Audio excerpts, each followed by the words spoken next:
You know, I could go to the store and buy gnocchi. I mean, my goodness, they're about everywhere. I found these at the Dollar Tree, and they are good. I have made some of my favorite soup with those. I love the chicken gnocchi soup from Olive Garden, and I make a mock one, and it's great. But we could also do this. Homemade sweet potato gnocchi. Today, we're going to be making our very own sweet potato gnocchi that I am going to freeze and have ready for leftovers after Thanksgiving Day. You can actually take leftover potatoes and make your gnocchi. It's that time of year, Noodle November, where Tony over at Kettle Kitchen hosts a fantastic collaboration where every day for the entire month, there'll be at least one, probably 2 videos every day of different pastas and pasta dishes that you can make. Today, I'm going to try something new, sweet potato gnocchi. I love gnocchi. I've never made it myself, and I wanted to try something different, so we're making a sweet potato version. Come with me, friends, as we do this together. And any kind of gnocchi that you make starts with flour, and then you add potato, whether it be a sweet potato or a white potato, russet potato. You can make gnocchi with just those 2 ingredients. The next thing I would suggest that you add would be salt. Salt just kind of gives everything a little bit of flavor. Flour is pretty bland. I have some sweet potatoes here that I had canned, and I wasn't getting them used, and I thought, what can I do with them? And I thought, gnocchi. Because typically, you would start out and you would either bake your potatoes, you could use leftover mashed potatoes, you could boil potatoes. However you want to do it is perfectly fine. You just want to start with a soft potato. I'm going to grab 2 cups of flour here to start with.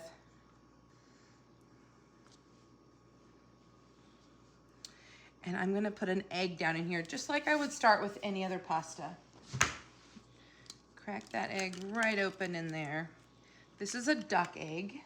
You've been around my channel very long. You know I love my duck eggs. And we're just gonna kind of go ahead and get that started. And what I have here is a potato ricer. What this does is this will just finely mash the potatoes. Mine comes with different size inserts. For whatever reason, I am missing all of them except this one. So this is a medium one. I would rather have a fine one because, you know, sweet potatoes tend to kind of have, they're fibrous. And so the finer mesh of this that we have, the better it's going to, I think it would work better to get that part out. Ooh.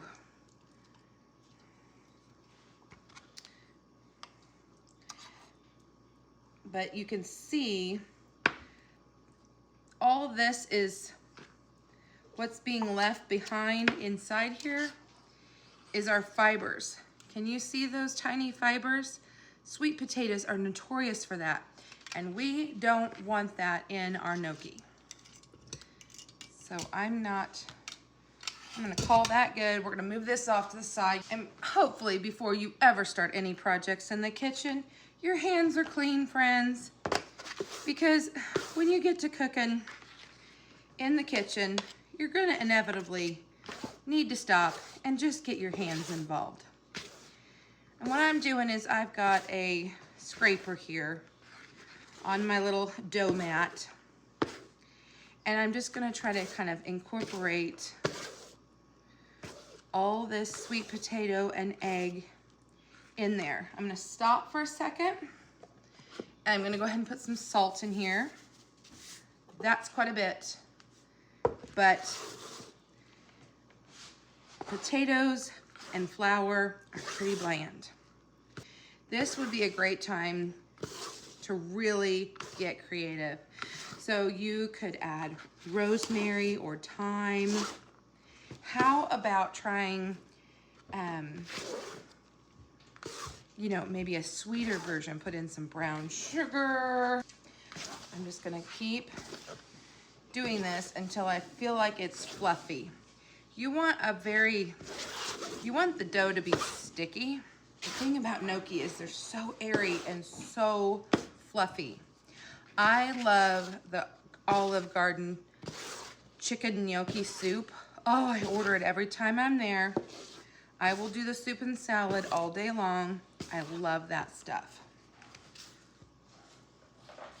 Okay, this is feeling pretty good to me. It's still sticking a little, so I'm gonna grab some flour. Work just a little bit more in there. I think that those pre-cooked potatoes were just a little bit wetter than I had anticipated. I probably should have let them drain just a little bit longer. But I definitely don't want to overwork this dough, as I don't want a chewy gnocchi. So I'm going to kind of divide this up in, like, I don't know, 6. And then we're going to start rolling these out into little snakes. You want to start in the middle and work your way out.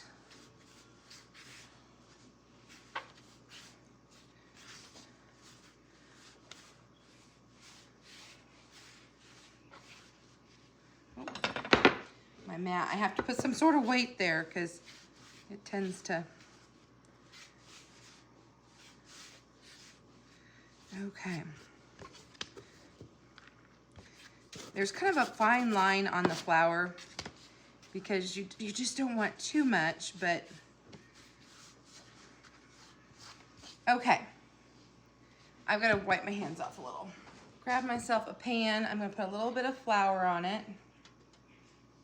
You can cut these into little pillow pieces, and this could just be perfectly fine just like this, okay? You could cook this just like this, but they have things that are actually gnocchi boards. I don't have one, but I have butter paddles, and I think this would work. So you press down, and then you leave a little bit of an indentation there so that it'll soak up that sauce. And then we'll just put this over here on our floured surface. You want to try to get them close to the same size, but that way it'll cook more evenly. So you press down, leaving that little print, because these ridges are what's going to hold that sauce for you. And I'm just going to keep working away at this.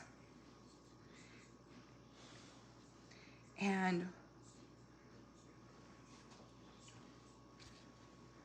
before we know it, it'll be done.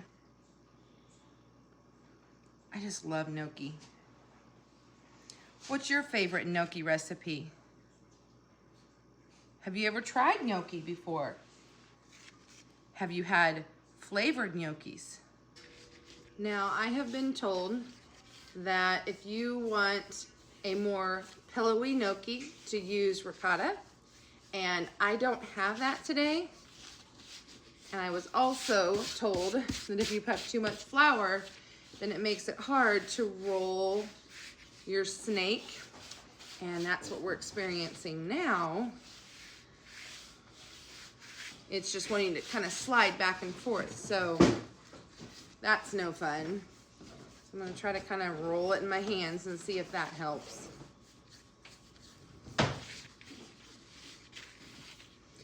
I'm wondering if maybe I needed more more flour in the original dough. The thing about making it yourself that I just love is the fact that you can choose what size and how much. So I'm making a pretty good sized batch. I think that these would be lovely after Thanksgiving with leftover turkey, and make a turkey gnocchi sweet potato soup. But of course, the only way I've ever eaten gnocchi is in a soup. I've never tried it fried, but I hear that that is really good to pan sear it with maybe some brown butter. Only thing I want to do is I want to make sure that they're not touching over here. I like a smaller one, especially for soups. It just kind of fits on the spoon a little bit better. I think that my little paddle worked fine. I thought I remember that when I bought it, that it was advertised that it was a multi-purpose. Or maybe I just thought it in my head. I do that sometimes. Sometimes I look at something and I think, ooh, I could use that in another way too. Well, this is working really well to just put the pan, oops, that one's already done. Put the pan right under there.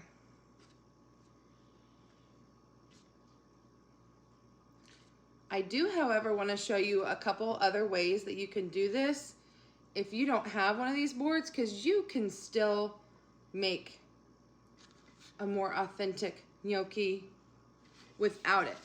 So let me show you. I showed you the pillows, which this is perfectly fine. You see that many times. But we can also take our fork, which looks like it's got a little egg and pasta on it. You could take a fork and do the same thing. It's just as the same motion, same process. And then I also have learned that you can take one of these pillows and you can just make a little divot down in it like that so that it can catch the sauce. And it's as simple as that. So let me know, those of you who have made gnocchi before, what are some tricks and tips that you use? I want to learn more because this is fun. Let me know recipes. Today we're just kind of going through the process of how to make the gnocchi. One thing you may have also noticed is we didn't have to let this rest. Typically when I make a pasta, you need to let the dough rest before you start stretching and folding and pulling and shaping. But gnocchi is one that you don't have to do that with. And I thought, you know, instant gratification, who doesn't like that, right? And these are going to freeze really well. You can keep them in the refrigerator for probably like 3 days, but it's best to go ahead and freeze them if you, like I am, if you're not going to use them right away. And you just do what I've done here and you make sure they don't touch, and you make sure they have flour around them. And we're gonna flash freeze them, which is basically, I'm gonna take this sheet, put it in the freezer, and then they'll individually freeze, and then we can put them in a vacuum sealer or something to keep them fresh. Because I plan to use these right away, I'm just gonna use a Ziploc freezer bag. I am, normally if I was going to store it for any amount of time, I would suggest vacuum sealing these. But see, now they're frozen, individual pieces, and I'm just going to pull them off the tray. Any of them that might be stuck a little bit will easily pop apart. And then if I don't want to use the entire bag, I can pull out just little bits at a time. Oh, here it is. My bag of sweet potato gnocchi.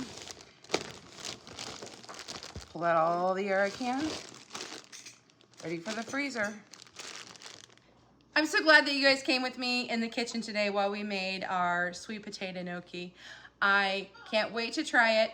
Maybe I'll make a video. What do you think? Let me know down below. Would you like to see a turkey gnocchi soup? Or if you found value in today's video, make sure you give me a thumbs up, share me out. If you're not already, subscribe. Join the Farmwife fam. See you next time. Bye for now.